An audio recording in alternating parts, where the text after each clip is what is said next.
We know you the best from your hit book, The Lean Startup, and now you've got this new venture of your own, which will involve taking on very well entrenched exchanges like the New York Stock Exchange and the NASDAQ.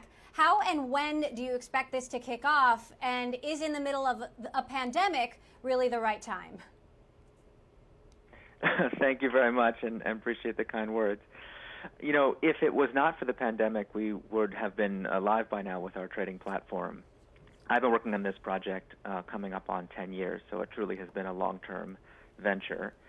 And we got approval from the SEC to begin operations, and things were looking like that would happen, around this time, except for the pandemic.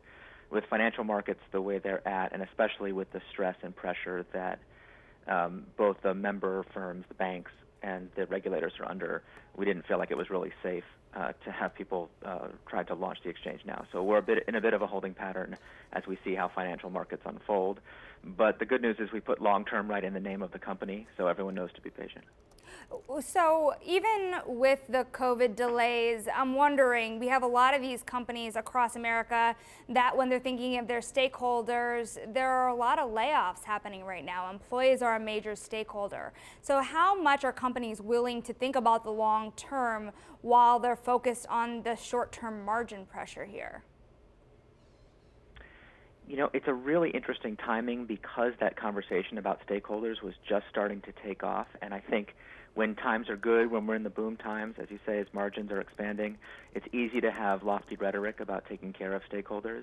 This will be the real test to see which companies are serious about it. And I think it's important to note that having employees as a stakeholder doesn't necessarily mean you'll never do layoffs. These are still businesses after all, and providing secure employment and running a sustainable business is part of their obligation. The question is, when you're under that kind of pressure, how do you treat people? Do you treat them with compassion and respect?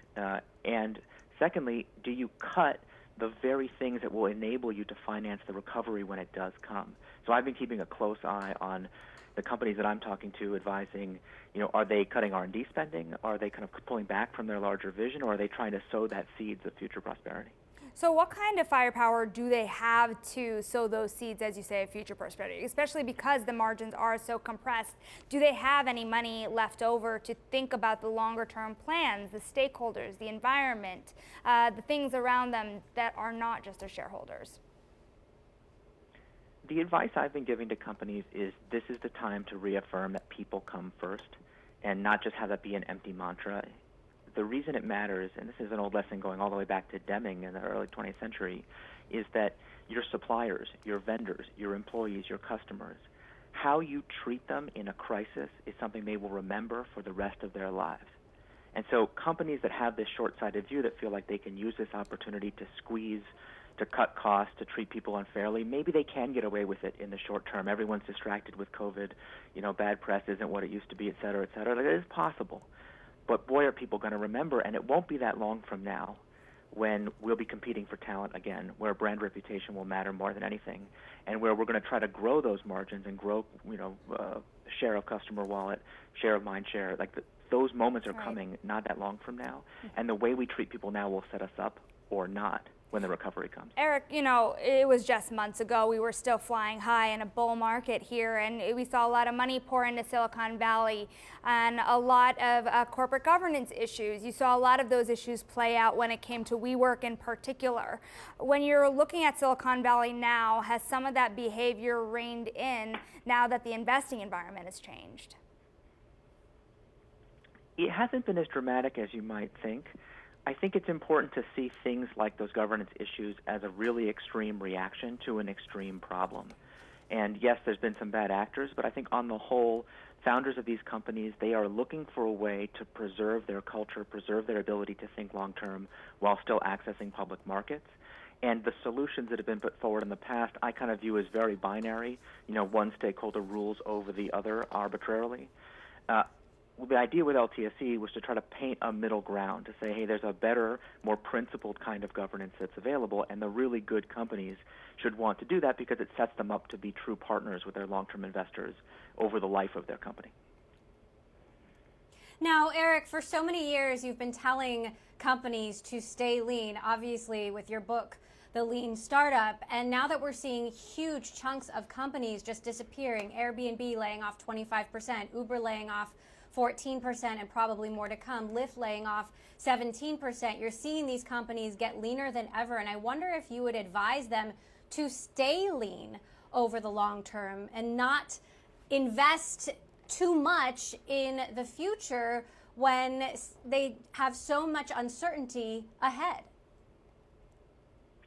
It's one of the things people forget now, but Lean Startup was born in the last financial crisis, what we used to call the Great Recession, although I don't think we're going to call it that anymore.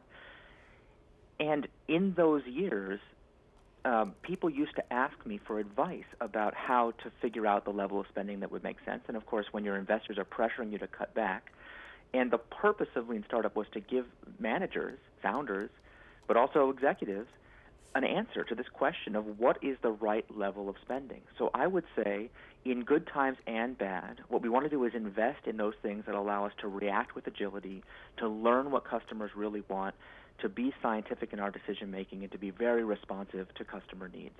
And if you follow that pattern, then you're building a more resilient company, and you don't have to necessarily be able to predict the future with great accuracy because you're able to respond.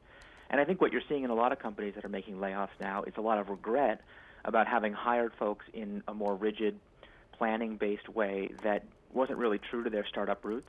And I really do hope that founders will use this as an opportunity to reset and have a more lean and more agile culture when they come through the other side.